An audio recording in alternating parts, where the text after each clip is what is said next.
नमस्कार दोस्तों, मैं अनुराग सिंह एक बार फिर से आपके सामने इतिहास से संबंधित जो मैंने पिछला वीडियो डाला था उसको आप लोगों ने बहुत लाइक किया है और बहुत लोगों ने सब्सक्राइब भी किया है मेरे चैनल को। इसलिए उससे प्रेरित होकर मैं अब दूसरा वीडियो लेके आ रहा हूँ। पिछला वीडियो जो हड़प्पा सभ्यता पर था और अब दूसरा वीडियो उसके आगे वैदिक काल और उत्तर वैदिक काल को लेकर है। अब हम देखते हैं कि वैदिक काल से संबंधित हमारे परीक्षाओं में बहुत सारे प्रश्न आते हैं, जिनमें कुछ महत्वपूर्ण प्रश्नों को मैंने चुनकर आप लोगों के लिए रखा है। तो आइए देखते हैं, जिसमें पहला प्रश्न है, विश्व का प्राचीनतम लिखित ग्रंथ निम्नलिखित में से कौन सा है? पहला, ए महाभारत, बी रामायण, सी उपनिषद, डी वेद। तो हम देखेंगे इसका उत्तर क्या होगा। इसका उत्तर होगा वेद। अगला प्रश्न है, निम्नलिखित में से वेद शब्द का क्या अर्थ है? ए शक्ति, बी कुशलता, सी ज्ञान, डी बुद्धिमत्ता। तो हम जानते हैं कि वेद शब्द का अर्थ ज्ञान होता है। क्या होता है? वेद शब्द का अर्थ ज्ञान होता है। अगला प्रश्न, लोहे की खोज सर्वप्रथम किस काल में की गई थी? लोहे की खोज सर्वप्रथम किस काल में की गई?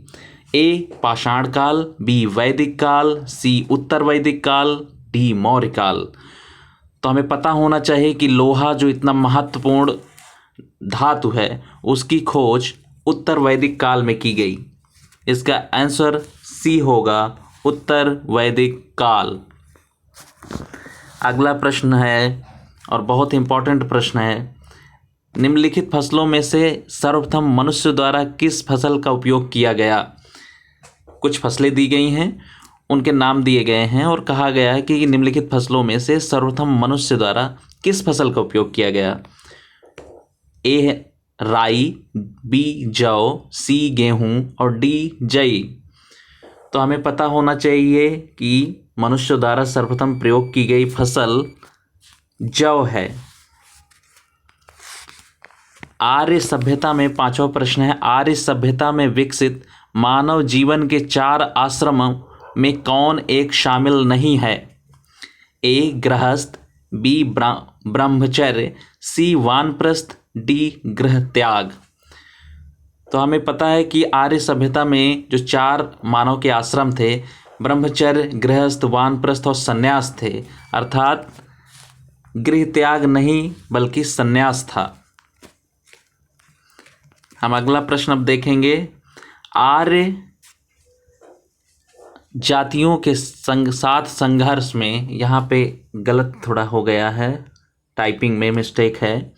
आर्य और अनार्य जातियों के संघर्ष, यहाँ अनार्य होगा। अनार्य जातियों के संघर्ष में सफल रहे, आर्य सफल रहे, क्यों? उन्होंने बड़े पैमाने पर हाथियों का प्रयोग किया, वे अधिक लंबे और अधिक बलवान थे, उनकी संस्कृति शहरी और उन्नत थी, उन्होंने घोड़ों द्वारा चलाए जा रहे रथों का प्रयोग किया। तो हमें मालूम होना चाहिए, ये बहुत ही महत्वपूर्ण चीज़ है कि आर्य और अनार्यों के बीच जब संघर्ष हुआ तो उसमें घोड़ों का प्रयोग आर्यों ने बहुत अधिक मात्रा में किया और रथों का प्रयोग किया, जिससे वो तीव्र गति से चलकर युद्ध आदि में संघर्ष करके जीत लेते थे। तो इसका आंसर डी है, अर्थात उन्होंने घोड़ों द्वारा चला जा रहे रथों का प्रयोग किया। अगला प्रश्न हम देखेंगे, 7वां प्रश्न है कि आरंभिक वैदिक काल में वर्ण व्यवस्था निम्नलिखित में से किस पर आधारित थी?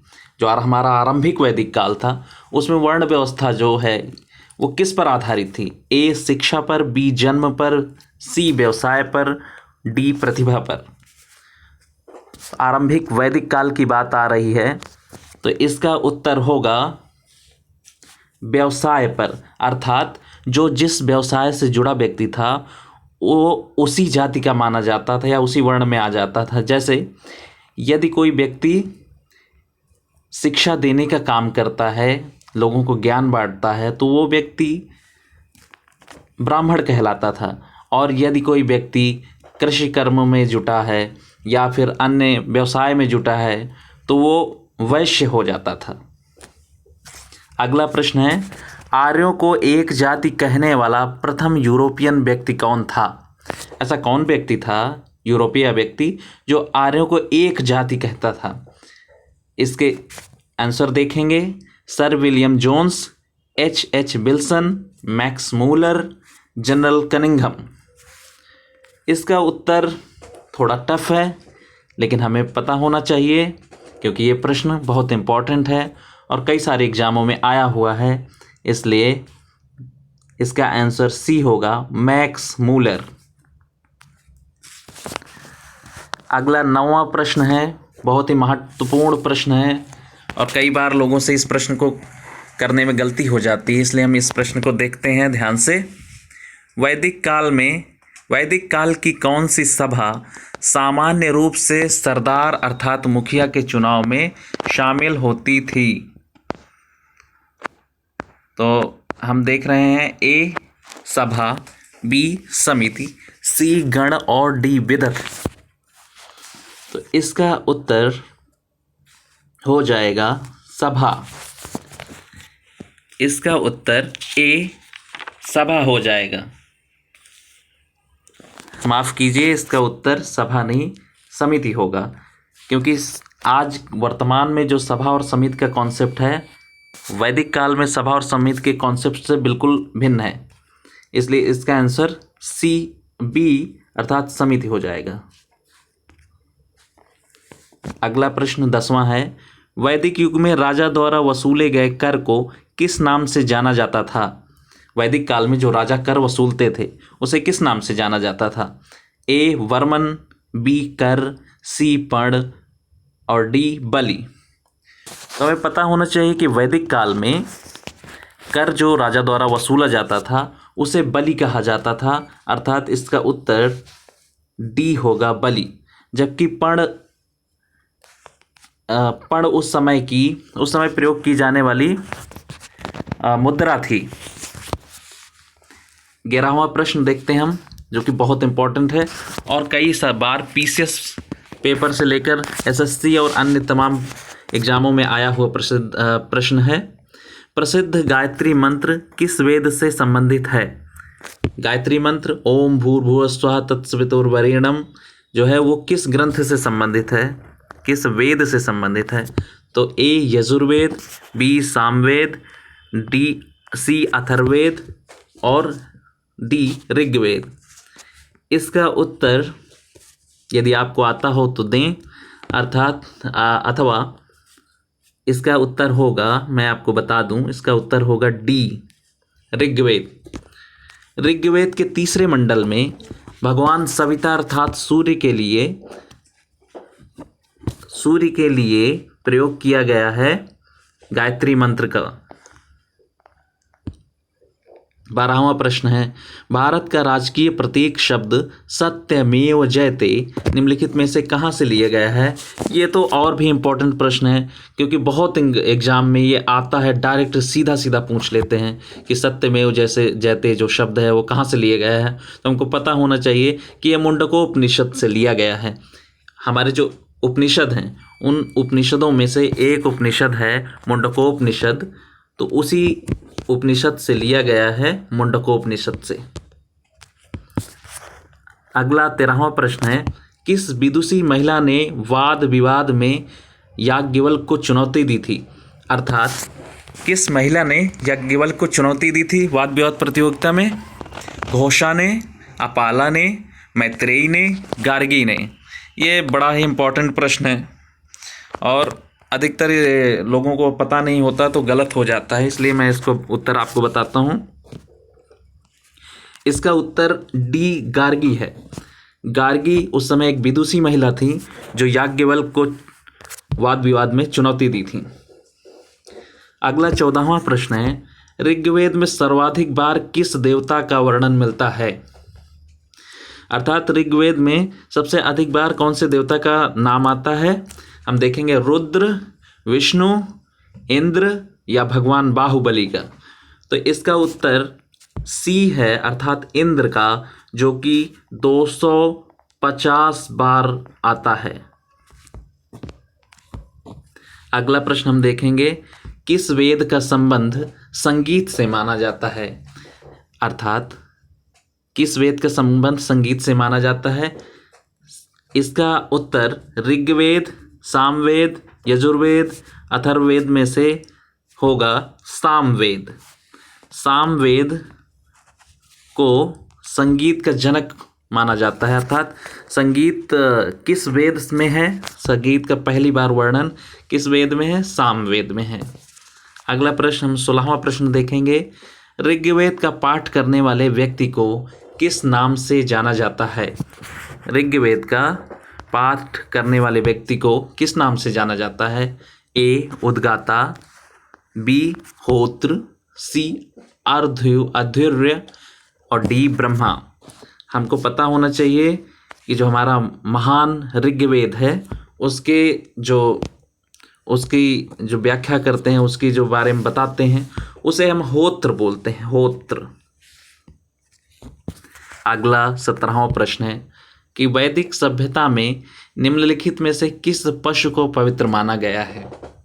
ए कुबड़ वाला बैल, बी एक सींग वाला गैंडा, सी हाथी, डी गाय। वैदिक सभ्यता का संबंध मेन रूप से गाय से है। इसका उत्तर गाय होगा। वैदिक सभ्यता में वैसे तो बहुत सारे जानवर पाए जाते थे, लेकिन सबसे अधिक पवित्र और महत्वपूर्ण पशु गाय माना जाता था, क्योंकि गाय के द्वारा ही गोपालन आदि का काम करके पशुपालन आदि सब सारे कार्य संपन्न किए जाते थे।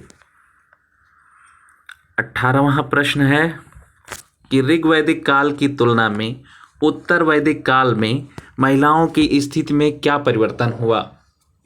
हाँ, ये प्रश्न बहुत ही महत्व का प्रश्न है, क्योंकि इस प्रश्न में कॉन्सेप्ट की बात आई है, फैक्ट की बात नहीं है। ये प्रश्न कॉन्सेप्ट वाला है। पहला इसका है, महिलाओं की स्थिति मजबूत हुई, बी महिलाओं की स्थिति जस की तस बनी रही, सी महिलाओं की स्थिति कमज़ोर हुई, इनमें से कोई नहीं।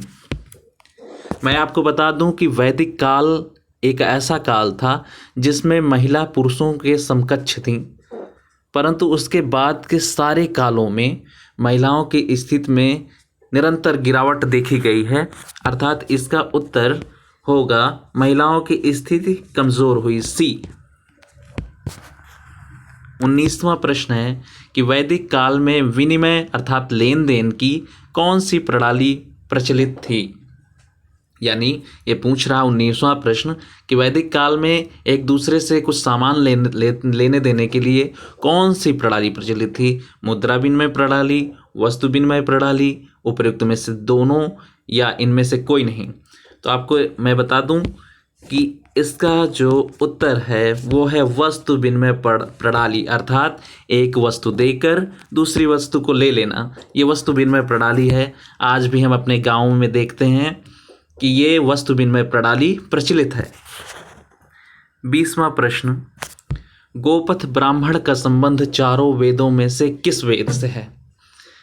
ऋग्वेद से, यजुर्वेद से, सामवेद से या फिर अथर्ववेद से? आपको मैं बताऊं, इस प्रश्न का उत्तर बताने से पहले मैं आपको ब्राह्मण ग्रंथ के बारे में कुछ बताना चाहता हूं। हमारे ऋग्वेद की व्याख्या जो अलग अलग तरीके से की गई, उनमें से पहले तरीका है जो उसमें कर्मकांडों का वर्णन है कि किस प्रकार से कौन सी कर्मकांड को किया जाएगा। तो वैसे ग्रंथ जो इस कर्मकांड को बताते हैं उन्हें ब्राह्मण ग्रंथ कहते हैं। और ऐसे ग्रंथ जो ऋग्वेद या अन्य वेदों में पाई जाने वाली जो फिलॉसफी है, दर्शन है, उसके बारे में जो बताते हैं, उसके बारे में जो लिखते हैं, वर्णन करते हैं, तो ऐसे ग्रंथों को हम उपनिषद कहते हैं। इसीलिए कहा जाता है कि उपनिषद वेदों की आध्यात्मिक व्याख्या है। अब हम इसका उत्तर देख लेते हैं कि गोपथ ब्राह्मण का संबंध चारों वेदों में से किस वेद से है। तो गोपथ ब्राह्मण का संबंध चारों वेदों में से यजुर्वेद से है, अर्थात डी उत्तर होगा। तो दोस्तों, आपको ये कैसे लगे प्रश्न, इनका लेवल कैसा है, आप मुझे कमेंट करके ज़रूर बताएं। और मेरा चैनल अभी नया है, इसलिए आपके सपोर्ट की आवश्यकता है। प्लीज़ सपोर्ट करें, मेरे चैनल को लाइक, शेयर और सब्सक्राइब करें। बहुत बहुत धन्यवाद।